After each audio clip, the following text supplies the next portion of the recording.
Olá, turma, aqui quem fala é o professor Alexander, de Eletromagnetismo 1, e nessa videoaula a gente vai entrar na quarta unidade do nosso livro, tá bom? E aqui nessa videoaula eu vou abordar esse primeiro tópico para essa unidade 4. A unidade 4 ela fala sobre tanto a definição de densidade de fluxo elétrico quanto a aplicação das condições de contorno. Mas antes de entrar nesse assunto, é importante a gente entender um pouquinho mais sobre as propriedades elétricas dos materiais, tá bom? Bem, então aqui, né, a gente tem as classificações mais comuns dos materiais elétricos, e essas classificações elas são feitas de acordo com a facilidade com que essas cargas elétricas se movem nesses materiais. Então, por exemplo, os materiais condutores, o que classifica um material como condutor? É se essas cargas elétricas elas se movem facilmente, né, através dos átomos desse material. Então, por exemplo, os elétrons na última camada, considerando as ligações metálicas, eles se movem livremente nessa rede, né, de átomos e moléculas, de forma geral. Então, o cobre, por exemplo, né, dos fios elétricos, é um exemplo de material condutor. O próprio corpo humano. A água da torneira ela é um material condutor. A água em si, ela não é, né, água pura. Só que a água da torneira ela vem com os sais minerais, né, e esses sim são condutores. Por isso que a água é condutora, né? O que faz ela ser condutora são esses sais minerais que estão presentes dentro dela. Então a gente tem os condutores. Aí a diferença, né, em relação aos condutores seria a gente ter um material em que as cargas elétricas não se movem, né? E isso é o que caracteriza ser um isolante ou, né, um dielétrico. Então, por exemplo, os plásticos, né, isolantes dos fios, a borracha, o vidro e a água destilada, né, a água pura. Esses aqui são todos exemplos, né, de substâncias, materiais que são isolantes. Por quê? Porque as cargas elétricas elas não se movem com facilidade, né? Elas, a princípio, né, a priori, elas não podem se mover porque elas estão fortemente ligadas nessas nossas moléculas. Bem, aí o semicondutor seria o intermediário, né, entre os condutores e os dielétricos. Ele é um semicondutor. Então ele conduz a eletricidade melhor do que o isolante, mas não tão bem como os condutores. E a gente tem os exemplos mais comuns, né, que é o silício e o germânio. Bem, os semicondutores são os principais responsáveis pela revolução da microeletrônica que nos trouxe a essa era, né, que é a computação. Aí aqui a gente está falando dos transistores, né, das junções PN, né, que deu origem aos chips, né, aos processadores, à computação, à internet e tudo que a gente tem, né, o smartphone, né, tudo isso é consequência do desenvolvimento tecnológico do processamento de materiais semicondutores. Então, naturalmente, né, foram essenciais também, né, para a evolução, ainda mais, né, se a gente considerar essa era recente, né. E aí a gente tem também os supercondutores, né, que também são chamados de condutores perfeitos, né, eles são materiais em que as cargas se movem sem encontrar nenhum tipo de resistência.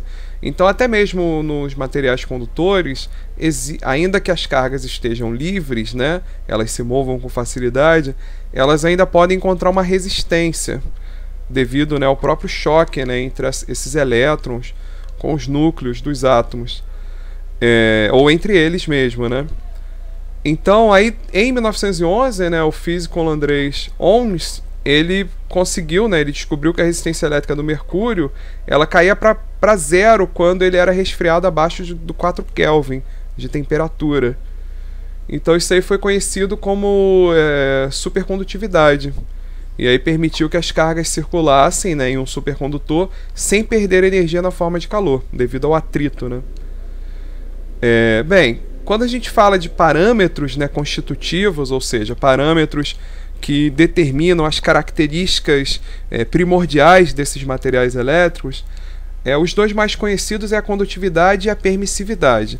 Bem, condutividade está relacionada a materiais condutores, tá? E a permissividade é uma grandeza que está muito relacionada a materiais dielétricos, tá bom? Então, normalmente, quando a gente falar de condutores, a gente vai trabalhar com condutividade. e quando a gente estiver trabalhando com o dielétrico, a gente vai estar utilizando a permissividade. Bem, a condutividade eu acho que ela é conhecida, tá? É um parâmetro que está relacionado com a capacidade do material conduzir eletricidade. Então aqui é uma condutividade elétrica, né? Quanto maior for a condutividade, mais facilmente, né, esse material conduz, né, essa eletricidade através dele. Bem, no nosso tratamento dos parâmetros constitutivos, a gente vai assumir que esses materiais são sempre homogêneos. O que significa o material ser homogêneo? Significa que as suas propriedades são as mesmas ao longo do material. Então, se eu quiser, por exemplo, saber a densidade desse material, a densidade dela é constante ao longo do material todo. Ele tem as mesmas dimensões, né? A mesma espessura e por aí vai. Significa que que a condutividade, né, e a densidade, etc., elas são iguais, né, independente do ponto que a gente esteja medindo ela nesse material. Então isso significa o material ser homogêneo. Bem, ser isotrópico também é um outro conceito importante. Isotrópico significa que essas propriedades elas não dependem da direção. Ou seja, a condutividade ele não conduz, por exemplo, imaginando o eixo XY. Ele conduz de um jeito na direção de X, conduz de outro jeito na direção de Y. Bem, se isso acontece, então ele é um material anisotrópico, né? Agora, se ele conduz, né, a condutividade, ela tem as mesmas características, independente da direção em que você está observando, significa que esse material ele é um material isotrópico. Bem, né, aqui a tabela 6 ela vai apresentar a condutividade de alguns materiais, considerando, né, ela foi medida a uma temperatura de 20 graus Celsius. Lembrando que a condutividade ela é esse movimento de elétrons, né? Com a elevação da temperatura, os elétrons ganham energia cinética e acaba estimulando o choque entre eles, né? E isso modifica, né? Isso tende a diminuir a condutividade. Por isso que a condutividade ela precisa ter, né, uma especificação de temperatura. Ela muda, esses valores vão mudar se a gente mudar a temperatura, tá bom? Aqui tem então a condutividade, né, a temperatura ambiente, digamos assim, né? Repara que a condutividade ela é medida em Siemens por metro, tá bom? E aqui a gente observa que os materiais condutores eles têm uma condutividade maior. Quando a gente entra ali nos semicondutores, ela passa a ter uma condutividade ali intermediária, e nos materiais isolantes, né, ela é quase nula, tá vendo? Bem, então a unidade da condutividade é Siemens por metro. Os materiais que exibem condutividade acima de 10 elevado a 4 Siemens por metro são os bons condutores, e os materiais que conduzem, né, que têm condutividade abaixo de 10 a menos 4 são considerados isolantes, né, bons isolantes. E entre essas duas faixas a gente tem os semicondutores.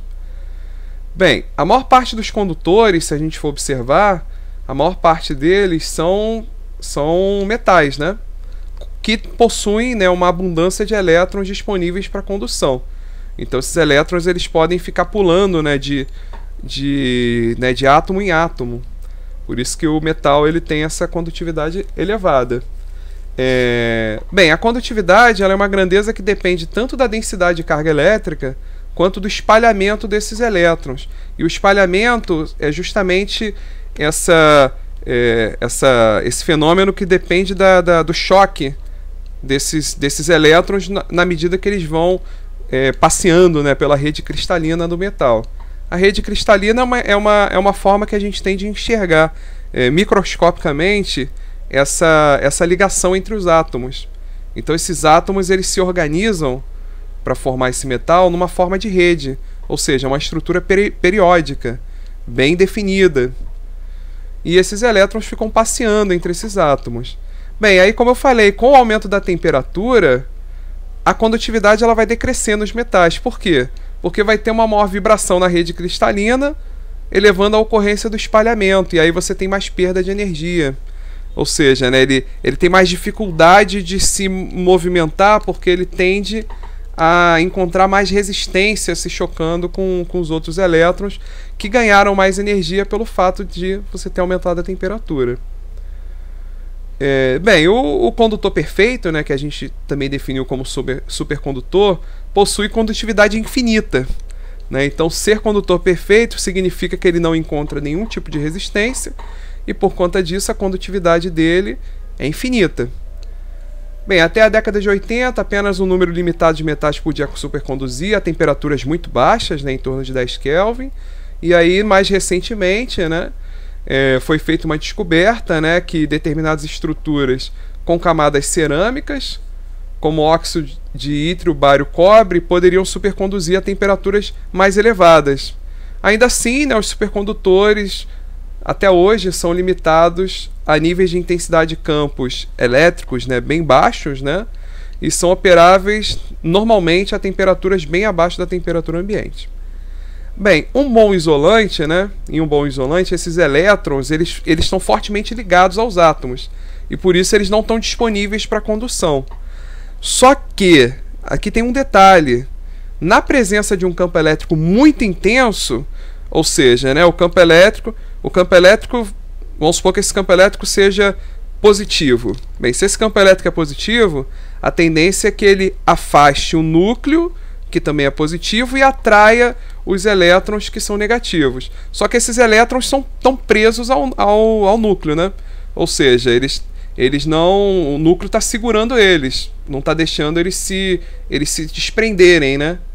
Só que se você tiver um campo elétrico muito intenso, esses elétrons podem ser retirados das órbitas, ocorrendo a condução. E aí essa tensão de ruptura em materiais isolantes é um parâmetro crítico, porque se você está usando um material isolante, é sinal de que você não quer que ele conduza, né? Então, só que você tem que tomar cuidado que, dependendo da intensidade de campo elétrico, ele pode se tornar um condutor, e aí ele perde as propriedades dele de isolante, né? Ele deixa de fazer aquilo que você projetou ele para fazer, né?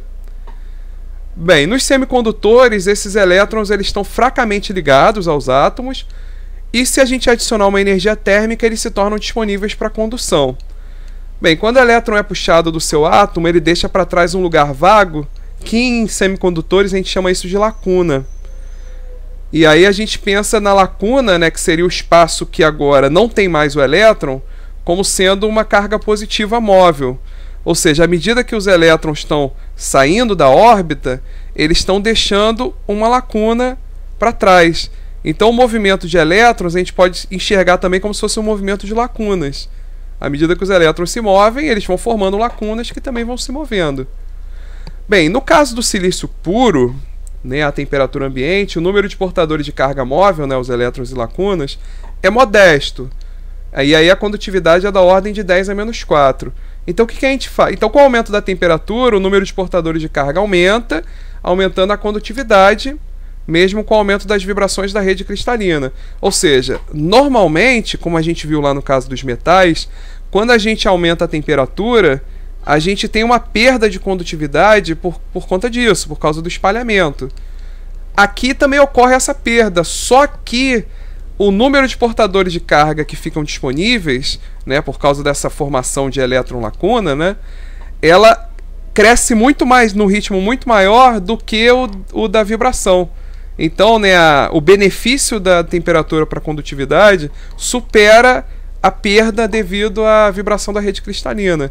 Por isso que, em geral, né, nos condutores, a condutividade aumenta com o aumento da temperatura. Bem, outra forma de aumentar a condutividade, e essa é a mais comum, né, é você dopar esse material semicondutor. Então, dopar é você adicionar outros átomos, né, átomos de outros materiais, né, de maneira ordenada nesse semicondutor, né, e aí de que maneira que ele facilite, né, essa doação dos portadores de carga. Né, essas impurezas elas são chamadas de materiais dopantes. Então, por exemplo, um silício fortemente dopado ele pode atingir uma condutividade da ordem de 10 a 4. Ó. Em relação a ele puro, ó, 10 a menos 4, é 10 a 8, né, vezes maior. Bem, aqui um outro conceito, né, que a gente precisa definir agora também, né, é a chamada densidade de corrente elétrica, e a gente consegue definir a densidade de corrente elétrica J como sendo o produto entre a condutividade e o campo elétrico. Repara que ela é um vetor, né, que naturalmente vai ter a mesma direção em sentido do campo elétrico, certo? Só que com uma diferença, né, em termos da intensidade, que ela depende também da condutividade. Bem, a unidade da corrente elétrica, da densidade de corrente elétrica é ampere, que é a unidade de corrente, né, por metro quadrado, que aí denota justamente densidade, porque ela é a grandeza por área, né? Bem, se a gente começar a observar aqueles casos extremos, por exemplo, em que vamos observar o caso em que a gente tem um dielétrico perfeito. O que é um dielétrico perfeito? Que ele não tem condutividade, a condutividade dele é zero. Se a gente substituir aqui por zero, o que vai acontecer? Vai acontecer que isso aqui vai dar zero, ou seja, a densidade de corrente é igual a zero, independente do campo elétrico aplicado. Em outras palavras, em um dielétrico, né, em um bom dielétrico, independente, né, do campo elétrico que a gente aplicar, essa densidade de corrente elétrica vai ser sempre igual a zero. Aí, por outro lado, né, se a gente considerar um condutor perfeito, né, se a gente considerar um condutor perfeito em que a condutividade é igual a infinito, aí olha só o que a gente vai fazer. Ó, vamos pegar aqui, substituir por infinito, passa para o outro lado dividindo, e aí o J divide qualquer número, né, dividido por infinito, é igual a zero.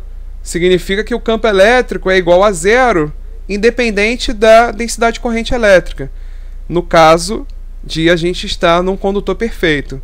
A gente já mais ou menos, né, definiu isso quando a gente trabalhou lá na unidade 3, que a gente fez lá, a gente considerou um condutor e fez, né, usando a lei do fluxo de Gauss, né, a gente traçou a gaussiana e a gente viu que dentro do material condutor o campo elétrico é sempre igual a zero. E aqui a gente só está reforçando isso de novo, né? A gente está observando que no material condutor, como a condutividade é infinita, né, é muito grande, né, tende a infinito, o campo elétrico nesse material condutor é sempre igual a zero. É importante observar que a maioria dos materiais ele vai se comportar tanto como um dielétrico como condutor, quanto como um condutor. Ou seja, né, o material considerado dielétrico ele pode ser ligeiramente condutivo, né, e o material que é principalmente condutivo pode ser ligeiramente dielétrico. Então, na natureza, a gente pode ter situações intermediárias dependendo do material. Tá bom? Bem, aqui o problema 1 é só para ilustrar aquela equação. A gente tem o fio de cobre, né? A gente já viu lá pela tabela. O cobre ele tem condutividade de 5,8 vezes 10 elevado a 7 símens por metro. Ele está sujeito a um campo elétrico de 20, né, a magnitude nele é 20 na direção radial, né, na direção de R, milivolt por metro. Ou seja, esse 20 é 20 milivolt, né, 20 vezes 10 a menos 3. E aí eu quero saber quem é a densidade de corrente. Bem, é só multiplicar, né, o 5,8 vezes 10 a 7 vezes o 20 mili, né, 20 vezes 10 a menos 3 na direção de R. E aí fazendo essa conta, isso vai dar 1,16 vezes 10 elevado a 6, a unidade da densidade de corrente, ampere por metro quadrado. Ou 1,16 mega ampere por metro quadrado, né, se quiser substituir o 10 a 6 por mega. Bem, como discutido anteriormente, a diferença fundamental entre os condutores e os dielétricos é que em um condutor os elétrons livres estão fracamente ligados ao átomo, permitindo que eles migrem de um átomo para outro através de uma estrutura cristalina, né, do material. E no dielétrico, esses elétrons na última camada eles estão fortemente ligados ao átomo. Então, ainda que você consiga distorcer essa nuvem, dificilmente você vai conseguir fazer com que esse elétron se desprenda, a não ser que a gente tenha um campo elétrico muito intenso. Bem, e aí então, na ausência de um campo elétrico externo, os elétrons em qualquer material formam uma nuvem simétrica em torno do núcleo. Deixa eu mostrar aqui a figurinha. Ó. Então aqui está a nossa representação, né, do nosso átomo. A gente tem aqui o nosso núcleo, né, representado por uma carga positiva. Tem os elétrons, né, representados por carga negativa, orbitando, né, esse nosso núcleo. E se a gente não tem nenhum campo elétrico, essa distribuição vai ser tal que a soma, né, dessas interações, né, dessas forças, ela tem que dar zero. Né? Eles vão se organizar de forma a que as somas das forças seja igual a zero, ou seja, eles fiquem simétricos em relação ao núcleo. Ok. Agora, se considerando o material condutor primeiramente, se um condutor estivesse sujeito a um campo elétrico aplicado externamente, o que acontece no caso do condutor? Esses elétrons livres, eles vão migrando de átomo para o próximo átomo, e isso vai gerar uma corrente elétrica. A gente viu lá que é possível calcular, né? Se a gente tiver a condutividade e tiver o campo elétrico, a gente vai ter uma densidade de corrente. E aí no caso do condutor, o que acontece? A tendência é que esses elétrons eles vão se afastando, né? Vamos supor que você tenha um campo elétrico negativo. Aí os elétrons vão querer se afastar, né, desse campo elétrico, não é isso? Só que vai chegar no momento que eles vão chegar na superfície do condutor, e aí do lado de fora é ar. E ar é dielétrico, né? Ou seja, ele não consegue conduzir para fora. Então a tendência, quando você tem um campo elétrico, é que os elétrons eles vão sendo conduzidos até chegar na superfície externa do condutor, que a partir daí ele não consegue mais se afastar, né? É o limite, né? É o máximo que eles conseguem chegar. Bem, no caso do dielétrico, esses elétrons eles não se movem, eles não têm mobilidade para ir, né, para outros átomos. Então, se a gente tiver um campo elétrico aplicado externamente em um dielétrico, ele não vai ter esse efeito de migração, né, visto que os elétrons não estão livres, só que a nuvem de elétron ela se distorce. Então, por exemplo, se o campo elétrico for positivo, as cargas negativas vão ser atraídas, né, na direção do campo elétrico, e as positivas, no nosso caso o núcleo, vão se afastar do campo elétrico. Bem, se o campo elétrico for negativo, né, ele estiver na direção contrária, digamos assim, o negativo ele vai ser afastado, né, e o positivo vai ser atraído. Então é essa situação que está mostrando aqui. Ó. O que aconteceu? A gente aplicou um campo elétrico, a carga positiva se afastou, as cargas negativas se aproximaram para cá, nessa direção, e aí se a gente pegar o centro das cargas negativas, aqui ó, o centro das cargas negativas coincide com a posição onde está o núcleo. Aqui não, ó. Aqui o centro da nuvem de elétrons, né, das cargas negativas, está aqui, enquanto o centro, né, das cargas positivas, que é o núcleo, está aqui. O que aconteceu com essa nuvem? Ela se distorceu aqui para baixo. E o que a gente formou aqui? Ó? Se a gente considerar ó, que essa nuvem de elétrons, a gente vai representar ela como uma carga negativa nesse ponto, e o núcleo como uma carga positiva nesse ponto, o que é essa representação aqui? Ó? É o que a gente chama de um dipolo elétrico. Ou seja, ó, uma carga mais Q, que é o nosso núcleo, uma carga menos Q, que é a nuvem de elétrons, e tem uma distância D entre eles. Certo? Então, né, nesse caso, a nuvem de elétrons é distorcida, formando um átomo ou molécula polarizado. Né? E essa formação do dipolo é dizer que essa molécula se polarizou. E esse é o processo chamado de processo de polarização. Qual é o processo de polarização?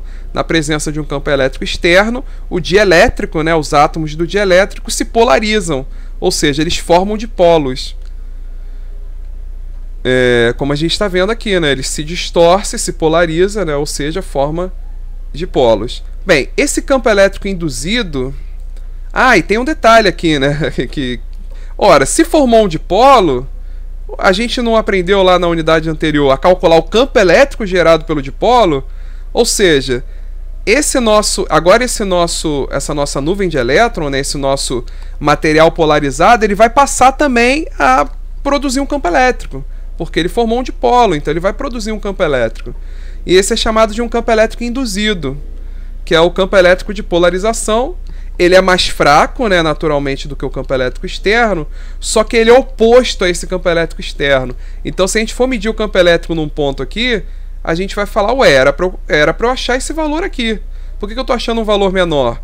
Porque esse campo elétrico gerado pelo dipolo está em sentido oposto a ele, então reduz, né, esse valor do campo elétrico total. Tá bom? Bem, aí a partir desse ponto que a gente pode definir a permissividade elétrica. A gente viu lá que a condutividade está relacionada com o condutor, e agora a gente vai ver que a permissividade está relacionada com o dielétrico. Bem, a permissividade elétrica ela é uma grandeza que descreve o quanto um campo elétrico afeta e é afetado por um material, né, ou por um meio. E aí, ó, só para a gente entender, a permissividade está diretamente relacionada com a susceptibilidade elétrica. A permissividade ela é igual a 1 mais a susceptibilidade elétrica. E o que é a susceptibilidade elétrica? É o grau com que o material é suscetível à polarização. Então, quanto maior é a susceptibilidade elétrica do material, mais fácil é desse material ser polarizado. Ou seja, significa que a permissividade elétrica ela nos mede o quão facilmente esse material se polariza. Ou seja, o quão facilmente ele se distorce de maneira a criar esse dipolo elétrico. E isso é o que a gente chama de permissividade elétrica. Bem, sobre a permissividade elétrica, que a gente vai representar por essa letrinha, né, o nosso epsilon aqui, é comum a gente caracterizar ela em relação ao espaço livre, tá? Ao invés de a gente caracterizar o valor absoluto dela, a gente coloca o valor dela em relação ao espaço livre, tá bom? Então aqui, ó, que é o que a gente chama de permissividade relativa ou constante de elétrica. Então toda vez que vocês lerem, né, essa expressão permissividade relativa ou constante de elétrica, é o valor da permissividade em relação ao epsilon zero. Então, por exemplo, imagina que a gente pegue o ar, em que essa permissividade relativa é igual a 1. Bem, se a permissividade relativa do ar vale 1, quanto que vale a permissividade do ar? Bem, eu tenho que pegar essa permissividade relativa e multiplicar pelo epsilon zero, que é 8,85 vezes 10 a menos 12. Então ela vai dar 8,85 vezes 10 a menos 12. Bem, se eu quiser saber qual é a permissividade do petróleo, pega a permissividade relativa dele, que é 2,1, e multiplica pelo epsilon zero. Multiplica por 8,85 vezes 10 a menos 12. E por aí vai. Então isso daqui nos dá o valor em relação ao epsilon zero. Né? Ou seja, para obter a permissividade desse material, precisa multiplicar esse valor pelo epsilon zero. Bem, aqui a gente também tem os valores da rigidez dielétrica em megavolt por metro, tá vendo? 3 megavolt por metro para o ar, 12 megavolt por metro para o petróleo, e por aí vai, né? A gente tem o valor para cada uma delas, né? Cada um desses materiais dielétricos, a gente tem os valores da rigidez dielétrica em megavolt por metro. Bem, o que é uma rigidez dielétrica? A gente chegou a definir isso lá atrás, mas é importante a gente reforçar. Então, se a gente tiver um campo elétrico suficientemente forte para tirar esses elétrons do átomo e permitir condução no dielétrico, isso pode causar um efeito de fuga, segundo o qual a colisão de um elétron extirpado com outro átomo pode causar uma geração adicional de cargas e a ruptura do dielétrico. Bem, se ocorrer a ruptura do dielétrico, né, isso pode ocorrer faíscas, né, e o material dielétrico ele pode ser danificado permanentemente devido a essas colisões dos elétrons com a estrutura da molécula. Bem, então isso daqui caracteriza, né, uma ruptura, né, desse nosso dielétrico. E o que é a rigidez dielétrica então do material? Que é esses valores que estão aparecendo aqui. Ela é o máximo campo elétrico que o dielétrico pode ser submetido antes da ruptura. Então, para que esses nossos materiais aqui eles funcionem como dielétrico, o campo elétrico que eles vão estar submetidos tem que ser menor do que esse valor aqui. Então o campo elétrico tem que ser menor do que, no caso do petróleo, 12 megavolt por metro. No caso do vidro, tem que ser menor do que 25 megavolt por metro. E por aí vai. O exemplo mais comum de ruptura dielétrica que a gente conhece é o relâmpago, né? A descarga atmosférica. Onde a carga, né, se a gente tiver uma carga suficientemente grande, né, acumulada, a gente pode ter um campo elétrico que supera a rigidez dielétrica do ar, que é de aproximadamente 10 megavolt por metro. Então, para vocês terem a ideia de quão intenso é o campo elétrico, né, gerado por uma nuvem carregada. Então, aqui, para a gente entender o que acontece, como que se forma o relâmpago, né, que é essa descarga elétrica. A gente tem uma nuvem carregada, né, com potencial elétrico V em relação ao solo, e aí ela vai ter um campo elétrico, né, que é igual a E, né, é igual a V dividido por D, onde D é essa altura da nuvem, né, é a distância da nuvem até o solo. Então, se esse potencial elétrico for suficientemente grande, a gente pode ter um campo elétrico que supera a rigidez elétrica do ar. E aí o ar funciona como um condutor, né? Por isso que a gente tem aquela descarga elétrica, o relâmpago. Porque a partir daquele momento ele rompeu, né, essas ligações e os elétrons passaram a conduzir. né, o material passou a conduzir, né, os elétrons passaram a ficar livres. Tá bom? Então é assim que se forma o relâmpago. Bem, em aplicações de alta tensão, né, ou de potência elevada, né, envolvendo dielétricos, por exemplo, em cabos de alta tensão, a rigidez dielétrica é um importante parâmetro, né, de projeto, ele é um critério de projeto. Como é o caso de projeto de capacitores também, de maneira que a gente não possa exceder essa tensão de ruptura. Então, como eu falei, a rigidez dielétrica ela é muito importante, uma vez que, caso a gente ultrapasse esse valor, o material vai deixar de funcionar da forma como ele foi projetado. Tá bom? Bem, então terminamos essa aula, dessa parte inicial da unidade 4. Na próxima aula a gente vai entrar no assunto densidade e fluxo elétrico. Tá bom? Valeu!